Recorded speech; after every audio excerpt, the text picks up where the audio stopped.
everyone, this is Eileen, and today I'm going to be doing an art tutorial, or I guess an art supply tutorial. I'm going to be teaching you how to make your own watercolor palette and how I set mine up.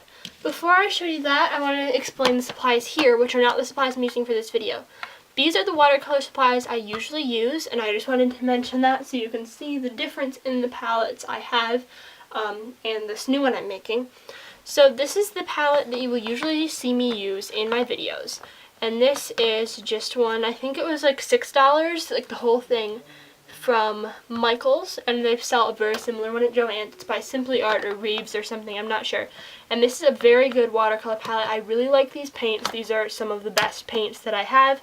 They're not sticky, they're not like those semi-moist ones. Those drive me crazy. They're just like, they stick and they don't wet very well, and some of the colors in the palette don't work. The thing is, this doesn't have a ton of mixing space, just these pans up here. So I usually mix it in this palette, which just came from the dollar store, and I believe it was like $1.99 or something. It's just a thick, rubbery plastic material. Now, the palette I'm going to be making in this video today is actually a travel palette, and this is the other travel palette I have that you might have seen me use. This is the Winsor & Newton one. And you can see it has some palette space up here, which I do like, and these colors, these are just all the same colors that came in it, except I replaced one of the browns, like the reddish brown, with this purple color. It also has a little brush in here. This, as you can see, it's a very good set, and the one thing that I don't like about it is that it doesn't have a lot of colors, and when you're travel painting, you don't want to have to mix a ton of colors. And I do like mixing colors, so I want an easier way to do that than this one, and this one doesn't have enough palette space for me to mix a lot of colors for big areas. Like, I can only mix 3 big containers of colors with the space that's in here. I do like these paints and these colors, however, so I would recommend this, especially if you have room to bring a palette along. But today I'm going to be showing you how to use a palette box like this, and this just opens up this way, to arrange your colors, and you're going to be using tube watercolors like these from Low Cornell to do this. And I'm just going to be doing a time-lapsey sort of thing of how I do this. The way I'm going to do this is by just squeezing the colors in the tubes, and I'm going to be using these labels on the outside as we go along to label each of the colors and where I want them.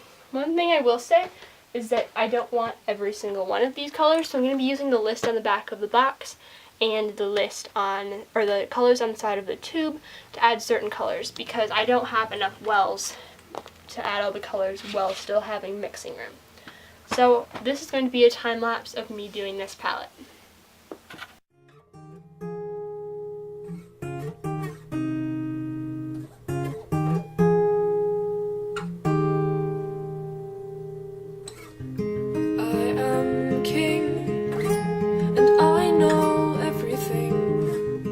Just a kid with a paper crown. I build my walls of stone, of course, and wonder how you knock them down.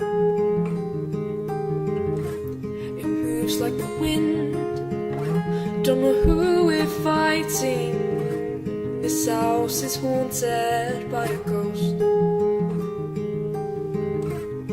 Fight my demons, though I can't see them, and that is what scares me the most. I'm not scared of the dark, I said, but if you're my light, then I am.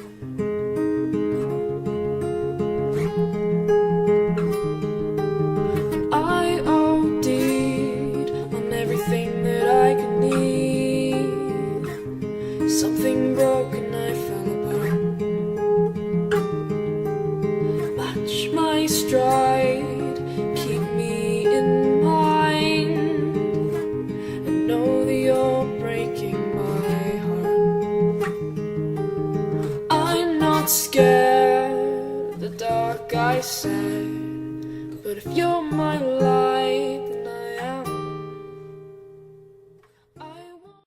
Okay, so once I finished filling all of my palette wells with the watercolor paint, I set this in like a storage area of our house where no one really goes, so no one would bump it and hopefully wouldn't get a bunch of dust on it.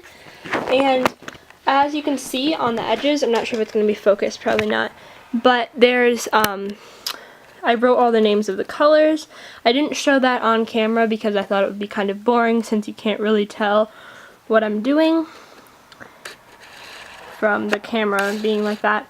So anyway, after the first day, you can see up here, a couple of them were like splitting apart a little bit, so I just went in, sorry I have paint on my hands, with a toothpick, and this has been here for about 12 hours now, and kind of went over the cracks to kind of close them, and already the paint is like not liquidy at all, it's like a gel form, which is really nice, and you could actually do some painting with it right now if you were in a rush, but I'm going to be gone for a week or so, so I'm going to let this sit out, and then I'll come back in exactly a week. So today is Saturday, the next Saturday when I get back from my band camp, and I will show you exactly what it looks like, and I'll give you a demonstration. So it's been a week since the last clip of this video, and I'm not sure how you can see it, but some of these have cracked. I'm going to try to get an up-close shot. Hold on a second. Like this, and it doesn't look very pretty right now, but I've used this one a ton, and that one looks a lot nicer, as you can probably tell. And then some of these down here I've used more too. So once you mix them with water, they do stop cracking, and it's not going to fall out or anything, which is nice because I did want to use this for traveling. So this experiment did work, and I'm glad. It doesn't look that pretty, like I said, but it's going to once I get them a little more mixed in. So I hope you enjoyed this video, and if you did, you can give me a thumbs up and subscribe for some more art things as well as some music. So thanks for watching. Bye!